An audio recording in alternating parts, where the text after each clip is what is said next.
Ish-kancelaria gjermane Angela Merkel i ka bërë thirrje Bashkimit Evropian të bashkohet përballë luftrave dhe krizave, si edhe politikave proteksioniste të presidentit amerikan Donald Trump, ndërkohë që nxitet edhe vazhdimin e reformave. Ne jemi të gjithë, madje edhe Gjermania më e madhe ekonomikisht, krejtësisht vetëm në fushë të hapur, tha Merkel në ceremoninë për nder të 80 vjetorit të ish-presidentit të Parlamentit Evropian Hans-Gert Pöttering. Kjo është arsyeja pse Europa është bërë më e rëndësishme nga sa mund të mendohet, shtoi ajo. Në sfondin e debateve rreth reformës së BE-s, Merkel paralajmëroi se ata që mbajnë përgjegjësi politike sot duhet të ruajnë ekuilibrin e mirë.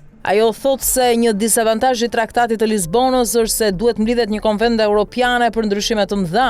Ne duhet të jemi të kujdesshëm si Bashkimi Evropian që të mos e bëjmë veten të paaft për veprim, paralajmëron Merkel. Kjo e fundit kritikon gjithashtu faktin se ndërsa Parlamenti Evropian mund ta shkarkojë Komisionin Evropian nga detyra me një vot mosbesimi, ndryshe nga parlamentet kombëtare, nuk do të ishin të nevojshme zgjedhje të reja. Të largosh dikën nga detyra dhe të mos kesh pasoja vetë mendoj se është një çekuilibër, tha ajo.